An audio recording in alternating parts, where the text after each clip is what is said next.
Hello दोस्तों, welcome मेरे channel में। तो आज के इस वीडियो में मैं आपको एक टाइम टेबल दूंगा, ठीक है। इन जनरल टाइम टेबल दूंगा मैं आपको बैंकिंग एग्जाम के लिए। तो ये टाइम टेबल पहले मैं प्रीलिम्स के बारे में बताऊंगा, फिर मेंस का टाइम टेबल के बारे में बताऊंगा। तो चलिए मेरे बोर्ड पे चलते हैं, वहाँ पे मैं आपको समझाऊंगा। तो ये है आपका एक टाइम टेबल, ठीक है। सबसे पहले देखिए, मैं जो इम्पोर्टेंट बात आपको बताना चाहता हूँ, 8 आवर्स ऑफ स्लीप। ये बहुत ही इंपॉर्टेंट है आपके प्रिपरेशन के लिए, क्योंकि जब दिमाग 8 घंटे के लिए सोता है तो 8 घंटे का एक साइकिल होता है, ओके। 8 घंटे का एक साइकिल होता है। वो साइकिल में आपका नींद पूरा होता है। तो आपको 8 घंटे का नींद लेना ही है ताकि आपका ब्रेन एफिशिएंटली फंक्शन कर पाए, ठीक है। ये मैंने आपको बताया। इसके बाद आते हैं प्रीलिम्स का टाइम टेबल क्या होगा। देखिए, मैं आपको इन जनरल और अभी तो रुको, क्लाइमैक्स अभी बाकी है। इसके बाद आप ब्रेकफास्ट कर लोगे 10 से 10:30 बजे तक। फिर 10:30 बजे से आप 11 बजे तक ग्रामर पढ़ोगे, इंग्लिश का जो ग्रामर आता है ग्रामर पढ़ोगे। इसके बाद 11 बजे से 1 बजे तक आप करंट अफेयर पढ़ोगे। देखिए, 11 बजे से 1 बजे तक, 11 से 12, 12 से 1, यहाँ पे 2 घंटा आप करंट अफेयर पे दोगे। इस 2 घंटे में आपको नया करंट अफेयर और पुराना जो रिवीजन करंट अफेयर वो पढ़ना है। अब आप सोच रहे होगे कि 2 घंटा करंट अफेयर पढ़ने में लगता है। मैं इसलिए 2 घंटा करंट अफेयर पे देने के लिए बोल रहा हूँ क्योंकि आप रिवीजन पे बहुत फोकस करना है यहाँ पे, ठीक है। क्योंकि करंट अफेयर इतना ज़्यादा होता है और इतना कंफ्यूजिंग होता है कि हम भूल जाते हैं या कंफ्यूज हो जाते हैं एक और एक ऑप्शंस में, ठीक है। तो रिवीजन पे बहुत ज़्यादा फोकस करना और नया भी पढ़ना 2 घंटा लेकर। फिर 1 बजे के बाद 1 से 2 बजे आप नहा धो लो, फिर लंच कर लो।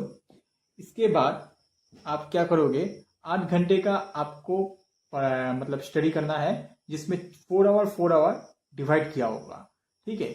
4 घंटे रीजनिंग, 4 घंटे मैथ, या फिर आप 4 घंटे मैथ और 4 घंटे रीजनिंग ऐसे पढ़ सकते हो।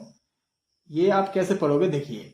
सबसे पहले 3 बजे से 5 बजे तक आप मैथ या फिर रीजनिंग, ये अपने हिसाब से देखना, पहले आपको मैथ पढ़ना या रीजनिंग पढ़ना है, इसलिए मैंने स्लैश देकर लिखा हुआ है यहाँ पे। तो 3 बजे से 5 बजे तक आपने मैथ्स पढ़ा या रीजनिंग पढ़ा, कोई एक पढ़ा। इस पे आप क्या पढ़ोगे, बेसिक्स पढ़ोगे, एडवांस लेवल क्वेश्चंस पढ़ोगे, प्रीलिम्स या फिर मेंस का मॉक लगाओगे, उसको एनालाइज करोगे, ठीक है। जो मतलब आपके हिसाब से करना है आपको वो करना 3 बजे से 5 बजे तक। फिर 5 बजे से 6 बजे तक आपको 1 घंटे का नींद लेना है। देखिए, नींद यहाँ पे इंपॉर्टेंट है क्योंकि सारा दिन जो आपने पढ़ा उसके बाद आपके ब्रेन को एक रीसेट करने का जरूरत है, ठीक है। ताकि नेक्स्ट जब आप पढ़ने बैठोगे तो आपका ब्रेन एफिशिएंटली काम कर पाए। एक थका हुआ ब्रेन ज्यादा याद नहीं कर पाएगा, ज्यादा अच्छे से सॉल्व क्वेश्चंस नहीं कर पाएगा। इसीलिए आपके ब्रेन को एक अच्छा सा छोटा सा रीसेट करने के लिए यहाँ पे एक छोटा सा नैप आपको लेना है 1 घंटे का। इसके बाद 6 बजे से 8 बजे तक फिर से आप आपका मैथ या फिर रीजनिंग जो आप पढ़ोगे वो पढ़ लेना, ठीक है। देखो, 8 बजे तक आपने 3 बजे से स्टार्ट किया था, 3 से 5 1 घंटा, फिर 6 से 8 3 घंटा, यहाँ पे 4 घंटा हो गया, ठीक है। तो एक सब्जेक्ट को आपने 4 घंटा दे दिया। उसके बाद फिर आप 8 बजे से दूसरा सब्जेक्ट शुरू करोगे मैथ और रीजनिंग में, जो आप 8 बजे से 10 बजे तक पढ़ोगे, ठीक है। फिर 10 बजे से 11 बजे तक आप डिनर कर लोगे और इसके बाद 11 बजे से 1 बजे तक आप फिर से वही सब्जेक्ट पढ़ोगे। तो यहाँ पे देखिए, 8 बजे से 1 बजे तक बीच में 1 घंटे का डिनर, तो यहाँ पे भी 4 घंटे का गैप बन रहा है। तो 4 घंटा मैथ, 4 घंटा रीजनिंग यहाँ पे आप दे पा रहे हो। फिर 1 बजे से देखिए, मैं 1 बजे पढ़ के सो जाता था, फिर सुबह 9 बजे उठ के पढ़ने बैठता था। तो यहाँ पे मैं 8 घंटे का, 7.5 से 8 घंटे का एक स्लीप मैं मेंटेन करता था ताकि ब्रेन अच्छे से फंक्शन कर पाए। तो ये है प्रीलिम्स का एक इन जनरल टाइम टेबल, ठीक है। देखिए, मेंस का टाइम टेबल कुछ कॉम्प्लिकेटेड नहीं है, ठीक है। यहाँ पे आपको वही टाइम स्टैम्प्स फॉलो करना है जो आप प्रीलिम्स में करोगे। 9 बजे उठोगे, फिर 10 बजे तक पढ़ोगे, ठीक है। जैसा मैंने प्रीलिम्स में दिखाया वैसा ही करना है। पहले इंग्लिश पढ़ लेना है। अब क्या होगा, जब आप मेंस का प्रिपरेशन कर रहे होगे तब आपने ग्रामर ऑलरेडी अच्छे से आपका प्रिपरेशन हो चुका होगा इंग्लिश का, ठीक है।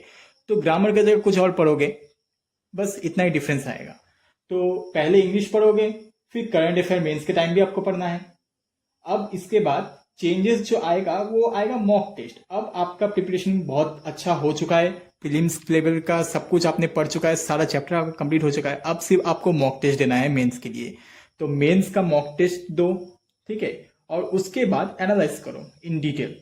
यही आपको रात 1 बजे तक करना है, क्योंकि मेंस का मॉक बहुत लंबा भी होता है, 3 घंटा तक हो जाता है मेंस का मॉक। फिर उसको एनालाइज करने में तो 1-2 दिन चला जाता है अगर डिटेल में आप एनालाइज करोगे, ठीक है।